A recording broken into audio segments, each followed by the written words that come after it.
Alberto Gándara Ruiz Esparza es licenciado en Derecho y maestro en Administración y Políticas Públicas. Tiene una amplia experiencia laboral en el servicio público en órganos internos de control. Fue director general de quejas, denuncias e inconformidades de la Cámara de Diputados, del Congreso de la Unión y coordinador de área de responsabilidades Zona Sur del Banco Nacional de Crédito Rural.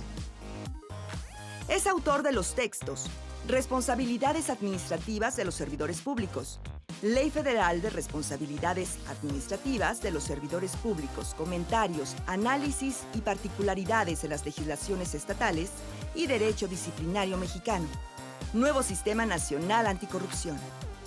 Es titular del órgano interno de control de la Comisión Nacional Forestal. Docente en la Universidad Panamericana, Campus Guadalajara, y profesor titular de Derecho Administrativo y Derecho de la Administración Pública. El tema a desarrollar por el maestro Alberto Gándara Ruiz Esparza es sanciones por faltas administrativas no graves y procedimiento para su imposición. Hola, ¿qué tal? ¿Cómo están? Bienvenidos nuevamente al programa de capacitación del Sistema Nacional Anticorrupción. Se me ha encomendado platicarles a ustedes el tema de las faltas administrativas no graves, los procedimientos para su imposición y los casos en los que las autoridades disciplinarias podrán no sancionar a los servidores públicos al cometer este tipo de faltas no graves. Muy bien, la nueva Ley General de Responsabilidades Administrativas prevé dos tipos de faltas: las faltas graves y las faltas no graves. En este caso, como les comento, solamente abordaremos el tema de las faltas no graves. Las faltas administrativas se cometen por acción o por omisión. La Ley General de Responsabilidades prevé un catálogo de obligaciones y prohibiciones que es el siguiente: cumplir con las funciones, atribuciones y comisiones encomendadas, denunciar los actos o omisiones que en el ejercicio de sus funciones llegare a advertir que puedan constituir faltas administrativas, atender las instrucciones de sus superiores siempre que sean acordes con las disposiciones relacionadas con el servicio público, presentar en tiempo y forma las declaraciones de situación patrimonial y de intereses en los términos establecidos en la propia ley, registrar, integrar, custodiar y cuidar la documentación, información que por razón de su empleo, cargo o comisión tenga bajo su responsabilidad, supervisar que los servidores públicos sujetos a su dirección cumplan con las disposiciones de esta ley, rendir cuentas sobre el ejercicio de las funciones en términos de las normas aplicables, colaborar en los procedimientos judiciales y administrativos en los que sea parte, cerciorarse antes de la celebración de contratos que no se actualice algún conflicto de interés. Asimismo, también se considera una falta no grave los daños y perjuicios que de manera culposa o negligente y sin incurrir en alguna falta administrativa grave, causa un servidor público a la hacienda pública o al patrimonio de un ente público. Muy bien, ¿cuáles son los órganos a los que compete la imposición de las sanciones no graves? La nueva Ley General de Responsabilidades prevé que son los órganos internos de control, la Secretaría de la Función Pública y sus equivalentes en los estados, las autoridades disciplinarias encargadas de sustanciar los procedimientos e imponer las sanciones por faltas no graves. Muy bien, el derecho disciplinario del nuevo régimen contempla un catálogo de algunas sanciones por faltas no graves. La primera es la amonestación privada, la segunda es la amonestación pública, la tercera es la suspensión en el empleo, cargo o comisión de 1 a 30 días naturales, la destitución del empleo, cargo o comisión y la inhabilitación temporal para desempeñar empleos, cargos o comisiones en el servicio público desde 3 meses hasta 1 año. La ley te señala que cuando se imponga una sanción se pueden imponer también otra más siempre y cuando sea compatible. Esta compatibilidad no está precisamente definida en la ley, sin embargo en la práctica sabemos que se puede imponer una destitución combinada con una inhabilitación. Vamos a tratar de definir a continuación cada una de las sanciones administrativas por faltas no graves. Vamos a compilar lo que es la amonestación privada con la pública, porque es prácticamente lo mismo, y podemos decir que se trata de una llamada de atención por escrito del superior jerárquico al servidor público infractor, dejando constancia de ello en el expediente respectivo. Por otro lado, la suspensión, pues es la separación temporal en el ejercicio del cargo en cuyo desempeño se haya incurrido en la falta, por el término señalado en la resolución y sin el derecho a percibir los salarios y las prestaciones que correspondan. La destitución del empleo, cargo o comisión implica la terminación de la relación jurídica del servidor público con la administración pública o con el ente en el que se encuentre trabajando y, por lo tanto, la conclusión del contrato de trabajo. La inhabilitación para desempeñar cargos, comisiones en el servicio público y o para participar en adquisiciones, arrendamientos, servicios y obras públicas implica la imposibilidad del servidor público para ocupar un cargo dentro de la administración pública o para ser proveedor o contratista del gobierno federal. Muy bien. ¿Cómo debemos graduar las sanciones administrativas? Las autoridades disciplinarias estamos obligadas a imponer sanciones congruentes, proporcionales a la magnitud de la falta.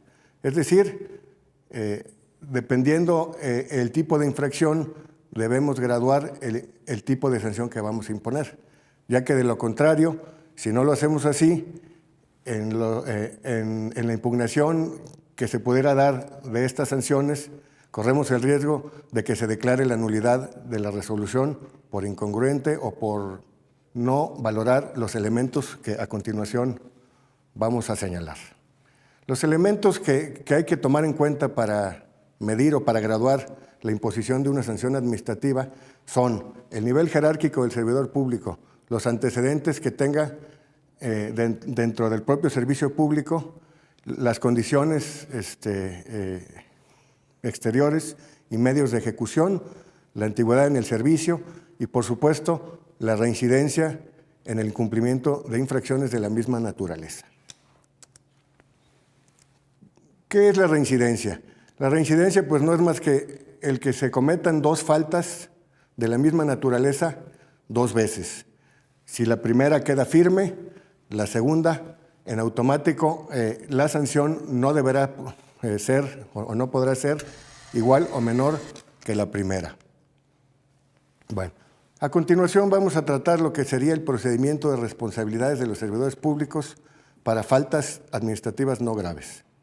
Antes que nada, pues señalar que la Ley General de Responsabilidades, en sus artículos 111 a 207, prevé reglas comunes para los procedimientos de responsabilidades, tanto para faltas graves como para faltas no graves.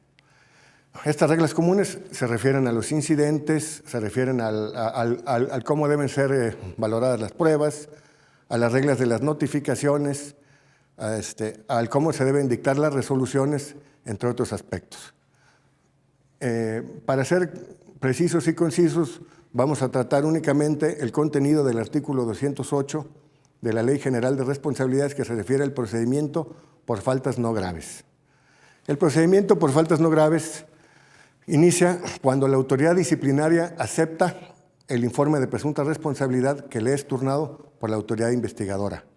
Una vez que la autoridad sustanciadora recibe el informe de la investigadora, deberá citar al servidor público a una audiencia inicial en la que, por supuesto, tendrá que señalarle con toda precisión en el citatorio cuáles son las irregularidades que se le imputan, cuál es la normatividad que presuntamente se incumple, cuáles son los derechos que tiene como servidor público, tales como no declarar en su contra, el que pueda ir asistido o acompañado de un abogado defensor, o en caso de no ser así, el Estado deberá designarle uno. Muy bien, se cita al servidor público para una audiencia, como ya se dijo, misma que tiene que celebrarse en un plazo no menor de 10 días ni mayor a 15 a partir de la notificación del citatorio. Otra particularidad de estos nuevos procedimientos es que ahora no solo se cita al servidor público presunto responsable, también pueden haber terceros interesados y otras partes que deban concurrir a los procedimientos. Las autoridades disciplinarias tienen que citar a estas partes por lo menos con 72 horas de anticipación a la celebración de la audiencia, y estas partes comparecerán también para señalar lo que a su derecho convenga a más tardar en esta fecha de la audiencia. Una vez que se celebra la audiencia y se ofrecen las pruebas que correspondan, el servidor público o las partes ya no podrán presentar más pruebas más que las que pudieran considerarse supervenientes, es decir, las que pudieran surgir después de la fecha de cierre de la audiencia. Cerrada la audiencia, se debe dictar un acuerdo a más tardar 15 días después, donde la autoridad sustanciadora determine admitir o desechar las pruebas y ordenar su desahogo. Una vez que esto ocurre, se cierra la etapa de pruebas y se abre un periodo de alegatos por 5 días, en el que las partes, incluido el servidor público por supuesto, podrán alegar lo que a su derecho convenga, y cerrada esta parte, prácticamente se cierra ya todo el procedimiento y la autoridad disciplinaria tiene 30 días hábiles para resolver. Estos 30 días hábiles pueden ser prorrogables por única vez, por otros 30, cuando la complejidad del asunto pudiera así justificarse. Cuando ya es transcurrido ese plazo, se citará para oír la resolución, misma que deberá notificarse en un plazo no mayor a 10 días hábiles. Muy bien, ¿cómo se deben ejecutar estas sanciones?